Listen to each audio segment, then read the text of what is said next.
Hi, my name is Alexander Gottwald. I'm sitting here with Lucien Chauvin, who's a journalist writing for The Economist and Time magazine, and actually he's living in South America, in Lima, since 1989, is that right? That is right. I've been in Peru now for a little more than 20 years.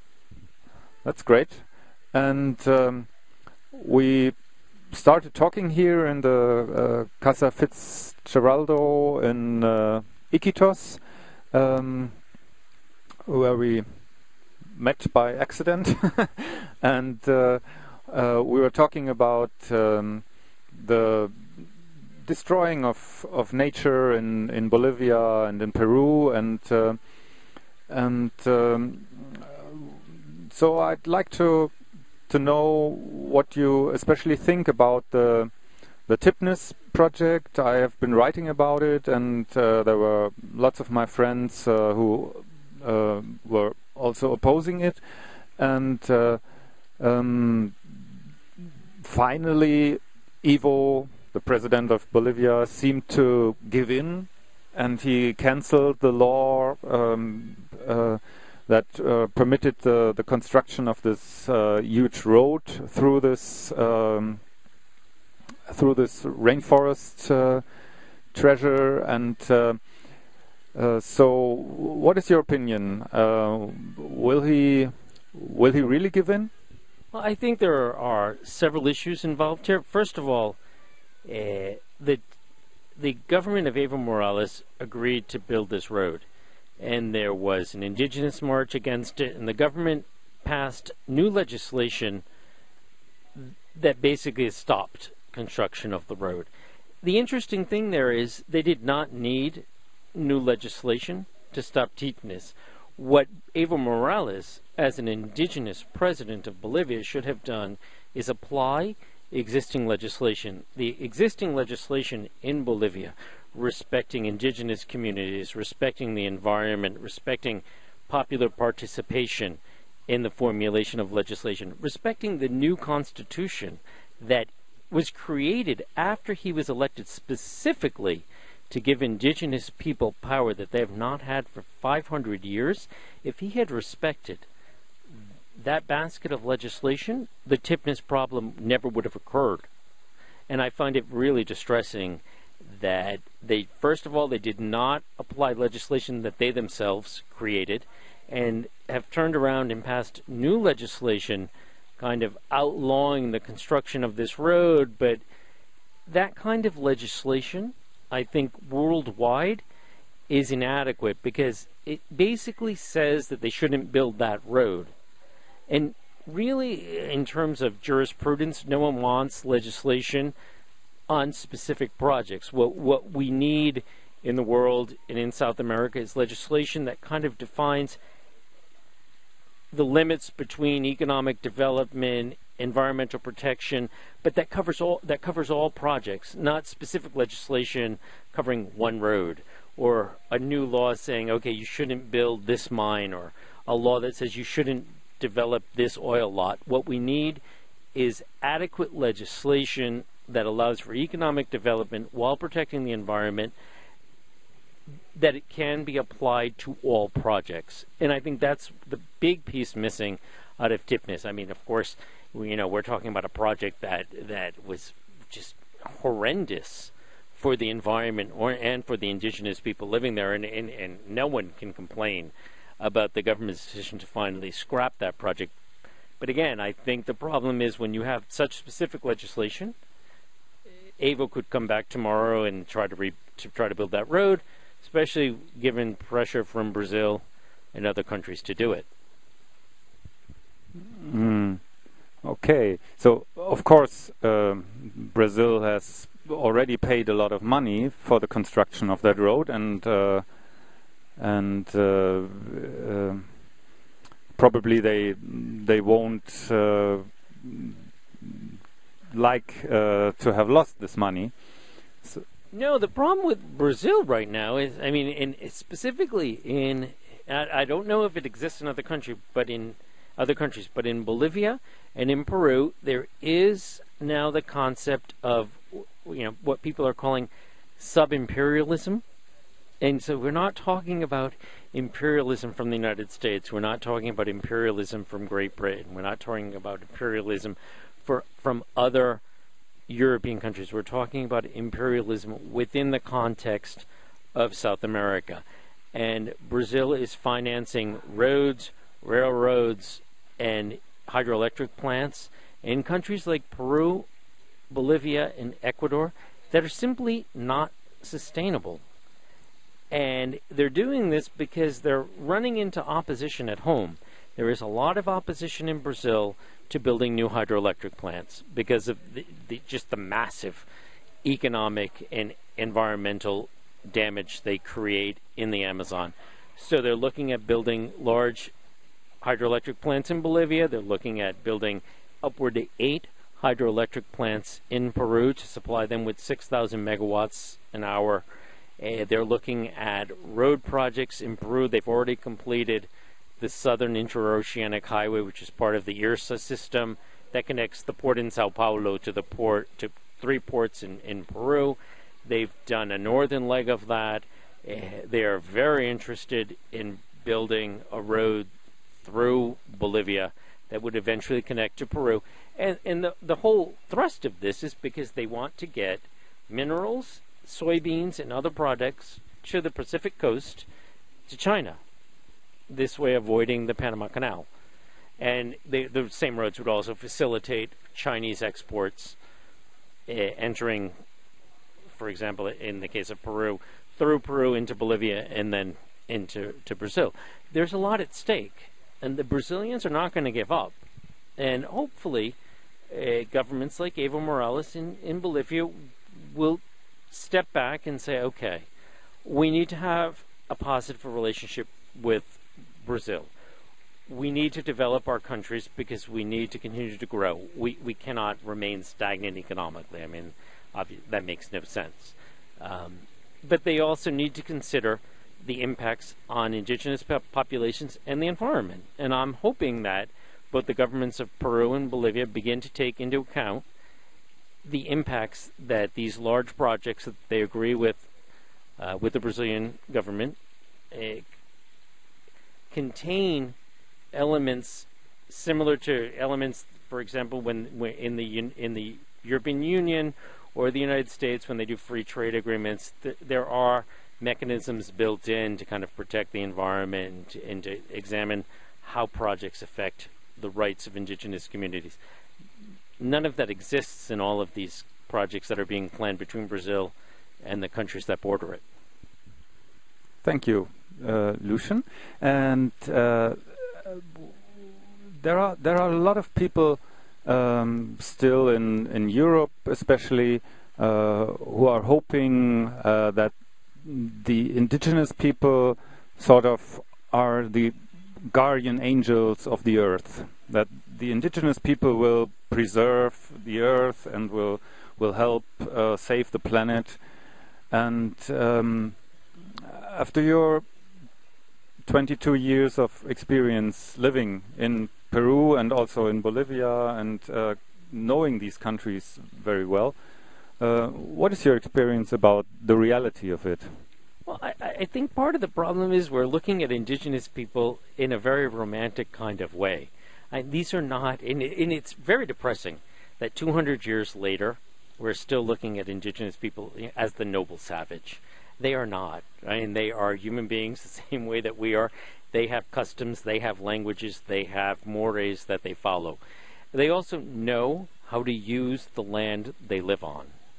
And I believe that the most important thing right now, in all of the countries like Bolivia, countries like Peru, countries like Ecuador, countries like Guatemala, countries that have large indigenous populations, there are efforts to apply the International Labor Organization's Convention 169, which basically requires states to consult with indigenous populations before any extractive projects are developed. Extractive or infrastructure, you need to talk to the people involved. And I believe that indigenous communities in this country, in Peru, or in Bolivia, they're not opposed to development. They're not opposed to mining companies. They're not opposed to oil and gas development. They're not. They're opposed to the idea that anyone who wants can come in and do what they want, because in the end, the governments in these countries don't recognize them as full citizens with rights over the territories that they have been occupying for thousands of years. And that's what needs to change. What needs to change is the image of these people as noble savages who, live happily naked in the jungle. Well, that's not true. They don't. They know what they're doing, and we need to learn from them, and we need to respect them.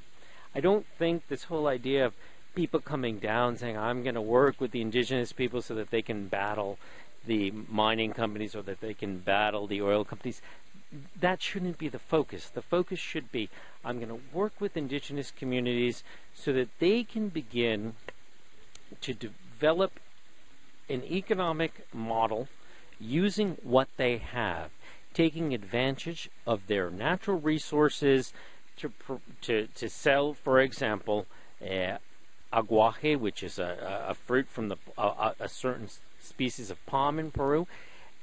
Sell that to the cosmetic companies that have been using it, or take advantage of other species found on their lands for pharmaceutical reasons or for pharmaceutical purposes.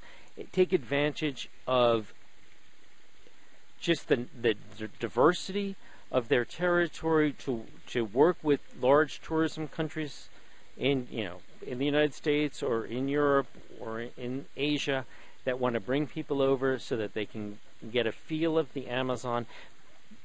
But the most important part, in my opinion, is to consult with them, to know what they want, to know what they've been doing historically and what they want today. And I think part of the problem is both the folks in the United States and Europe who look at them and say, the Shipibo or the Ashanika or the Matse or the Machigenka, we need to leave them alone. We need to allow them to continue developing. Yes, we do. But we need to know what they want. And I think the problem is on both the side that opposes development and on the side that would love to see the Amazon just bulldozed into one big open pit mine or one big oil field. They're both wrong, because neither side looks at these people as human beings with the potential to make a decision. And they do have the potential to make a decision. There are indigenous groups in Peru that have agreed to allow oil and gas companies in. And I would say 75% of it has worked in their advantage. The companies have been relatively good about what they've been doing.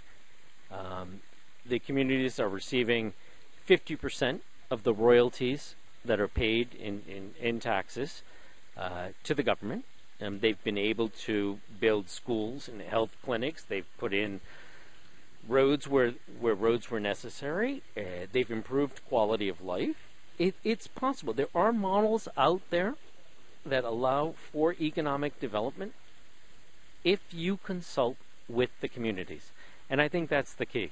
And it annoys the heck out of me that on both sides, people decide what's best for indigenous peoples without talking to them. No, that makes sense. And you've been just talking about the oil and gas companies, and what kind of resources do you think are here and could be used for development that would also preserve the environment and bring money to the people here? Well, there are a number of projects. I mean, there are a number of projects right now which are aimed at creating kind of territorial reserves for indigenous people, which will allow them, for example, logging is a major issue. You can work with indigenous communities so that you keep out illegal logging but you're still taking advantage of species that exist on their territory. But they're doing it. You know, the indigenous community goes in, and they're the ones chopping down very, mahogany trees or cedar trees that have been identified. They'll harvest those. They will sell them to companies that will process them. They will eliminate the middlemen, and they will make money off of a resource that is on their property, but that's harvested sustainably. And the problem right now with a lot of communities is they have no control over their territory, and they have no control over the way people are coming in and doing what they want. And that's where the whole system collapses. And that's where, you have indigenous communities protesting against governments, you have groups allied with them protesting against the government, and you have on the other side economic interests saying, well, the law allows us to go in. Yes, the law allows you to go in, but what about all of the illegal activity going on? I think the main issue, and what I was saying earlier, the main issue is to find a way in which communities can work with government and with economic initiatives so that the three prongs can kind of coalesce around one idea. Because there has to be a way in which we find a way to find that companies can do things sustainably. And there are examples. There are examples of companies that have come in and harvested wood sustainably. There are examples. For example, there's a Canadian company, Talisman, that's developing an oil block in Loreto, where we're sitting, and they've been working. They have had now more than a year. They've been meeting with more than 9 federations, I think 11 now, of different indigenous communities, kind of coming up with ways in which they can work that benefit the communities. One of the examples recently, they came up with an entire protocol for river traffic because the indigenous communities were very upset with the speed of the boats going through their communities, and that the boats were going by very quickly, that they were ruining aquatic resources, et cetera, et cetera. And the company has found a way in which, working with third-party operators, et cetera, a protocol for use of the river by their boats. They're coming up with social development funds in which, with the Peruvian government and the company, they're identifying very specific projects that the community wants. The community comes in with a basket of projects, 12, 15, 17, and says, okay, this is what we need. And the Peruvian state is saying, okay, this is what we should be doing. As a government, we should be providing education to our citizens. We should be providing healthcare. And then identifying what the company should be paying for. What this company could contribute while it is exploring for oil and, drilling its test wells. And I personally, I think it's the only way to move forward, because you can't oppose everything. There is no way that we're going to say, okay, there will be no oil and gas development in the Amazon. It's perfect. It's utopian. But it is not going to happen. So the best way would be to find a common ground between the three actors, community, government, and company. And it's common sense. It's common sense that, unfortunately, up until this year hasn't existed. And that's part of the shocking reality in this part of the world. And how about the reality of there are laws, and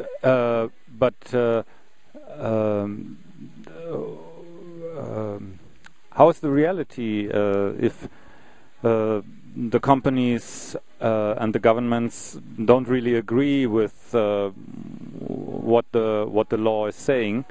And we talked earlier about the Chiquitano community, for example, in Santa Cruz in Bolivia, and where lots of them got killed, and which was definitely illegal. And although they have their territory and the Chiquitano example is perfect. The Chiquitanos have been fighting against the Bolivian government now since the early 1990s, for recognition of their TCO, which is their communal territory. And the Bolivian government continues to promise that, yes, we will recognize this, and yes, it will become an indigenous municipality, and they continue to wait. Even under the Evo Morales government, and I think Evo's now moving into year 7, they continue to wait.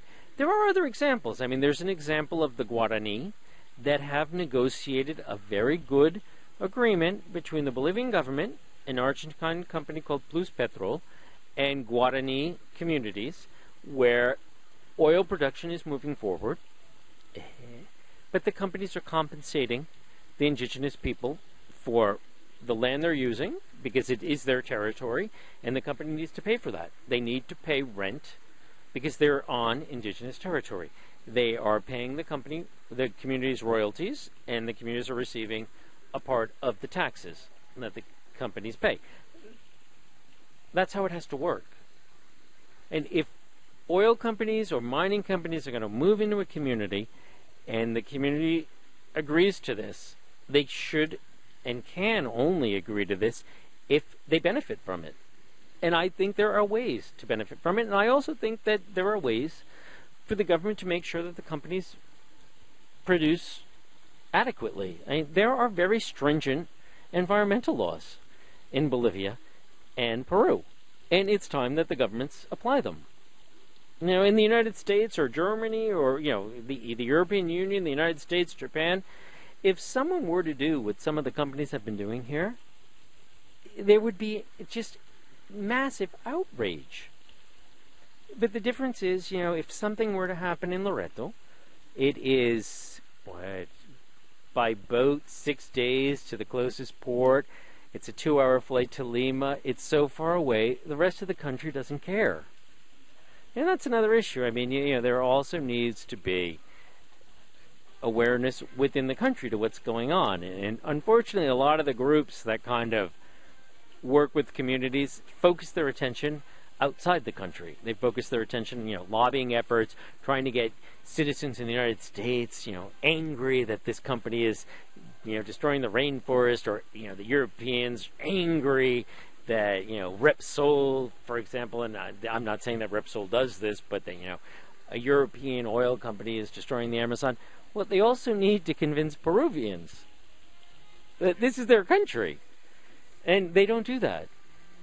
And you know, it's one of those issues that, you know, my pet peeves living here so many years, that a lot of the international campaigns on mining and other extractive industries have not focused on the country itself. I think if Peruvians were aware of what was going on, they would say no. They would say, okay, let's find the best way for this to work. Of course. Michael's tired. Another point is that what you just mentioned was that these NGOs often they sort of concentrate on making money in their home countries by convincing people that where they are now there's really bad things happening, and people should give them more money to support their work against these bad things that are going on there. And for example, in Bolivia, we noticed that there was some organic agriculture developed by a couple from the Netherlands, who they bought some hectares of land there and then made their own thing, and they taught people in the local community. It was in Samaipata, close to Santa Cruz.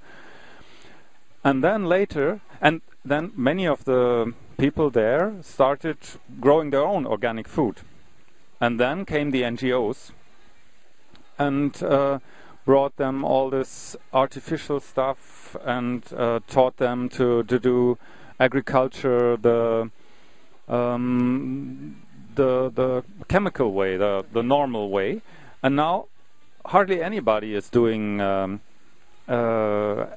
organic farming anymore in Samaipata, and they all do it the way the NGOs do it, and teach them and give them the chemicals from the industries.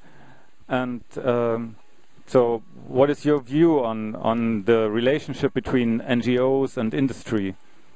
You know, the thing with NGOs, there are 3 or 4 classes of NGOs. I mean, anything could be a non-governmental organization. I mean, it's not very hard. You apply for a license, you get a license, and then you say, okay, I'm raising money for X. My personal experience is that there have been very good NGOs in Peru that have worked with communities, that have listened to communities, and have basically formed or played the role of kind of a hinge between communities and government. They've been able to breach a gap that the communities weren't able to do on their own. And that's a very good approach. And I think the role of NGOs, personally, my opinion is that the role of NGOs should be,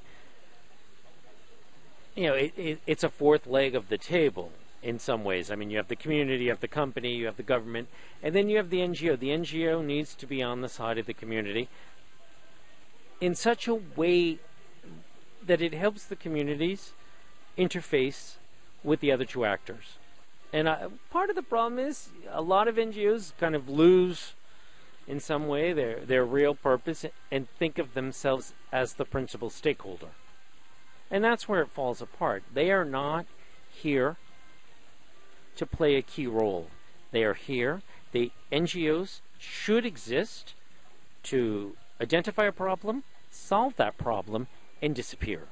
That is their role. Their role is not to raise money to perpetuate their people on the payroll back in the United States or back in some European Union country. Their role is to identify issues at home or abroad, solve those, and then disappear. And in some cases, fine, you know, you move on to a different issue, but your role isn't to perpetuate yourself. And I think in some cases people have lost sight of that. You know, and have just become this, oh, we're going to help the noble savages. And no, I totally disagree with that. Yeah. So, okay. Thank you very much, Lucien, for that interesting interview. And yeah, I wish you all the best for your future projects and work, and maybe we meet again someday. I'm sure we will. Maybe I'll come to Sucre. I'd be happy to welcome you there. Thank you.